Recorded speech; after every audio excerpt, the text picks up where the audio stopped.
আহারে বেচারা Donald Trump Nobel শান্তি পুরস্কার না পেয়ে সাংঘাতিক রকম ব্যথিত। তার হোয়াইট হাউস ব্যথিত, তার পেন্টাগন ব্যথিত, পুরো মার্কিন প্রশাসন যেন একেবারে দুঃখে ভারাক্রান্ত। এত বড় একটা গাজা শান্তি চুক্তি করলো আর পাইল না, অথচ এটা যে একটা ধাপ্পাবাজি চুক্তি এটা সবাই জানে।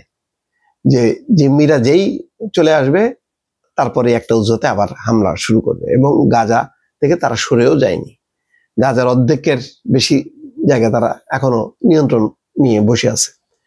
তো যাই হোক, এখন দেখলাম যে অসাধারণ ঘটনা, যে ভেনেজুয়েলার যে বিরোধী দলীয় নেত্রী মাচাদো, তিনি সান্ত্বনা দিচ্ছেন ট্রাম্পকে যে আপনার সম্মানেই আমি এটা গ্রহণ করছি, এটার যোগ্য আপনি, আমি না।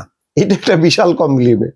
এই কমপ্লিমেন্ট পেয়ে খুশিতে গদগদ ট্রাম্প, রীতিমতো খুশিতে গদগদ। মাচাদো তাকে ফোন করছে, ফোন করে বলছে যে এই নোবেল পুরস্কারের যোগ্য আমি নই, এটার যোগ্য আপনি। এবং মাচাদোর এই কথার প্রেক্ষিতে ট্রাম্প বলতেছেন যে আমি বুঝতে পারছি যদি আমি চাইতাম এই নোবেল পুরস্কারটা তিনি আমাকে দিয়ে দিতেন, কিন্তু আমি চাইবো না, চাইনি।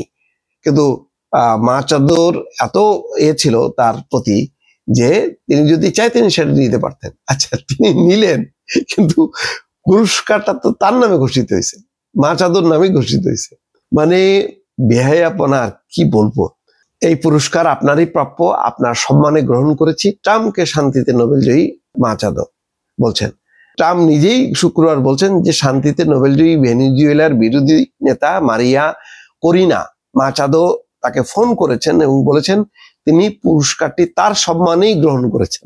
এটা এক ধরনের কমপ্লিমেন্ট, সম্মান করা, যে তিনি আকাঙ্ক্ষিত ছিলেন, পাইলেন না, তাকে একটা সান্ত্বনা দেয়া। কিন্তু উনি এটার একেবারে সত্য হিসেবে ধরে নিয়েছে। যদিও এর আগে হোয়াইট হাউস ট্রাম্পকে শান্তিতে নোবেল পুরস্কার না দেওয়ার বিষয়ে নোবেল কমিটির সমালোচনা করেছেন। ট্রাম্প শান্তিতে নোবেল পুরস্কার পাওয়ার জন্য এবার ব্যাপক প্রচারণা চালিয়েছিলেন। এই সপ্তাহে তিনি গাজায় যুদ্ধবিরতি এবং জিম্মি বন্দি বিনিময় চুক্তি ঘোষণা করেছেন। ট্রাম্পের দাবি, দায়িত্ব নেওয়ার পর থেকে তিনি 8টি যুদ্ধের অবসান ঘটিয়েছেন, তাই তিনি শান্তিতে নোবেল পুরস্কারের প্রকৃত দাবিদার।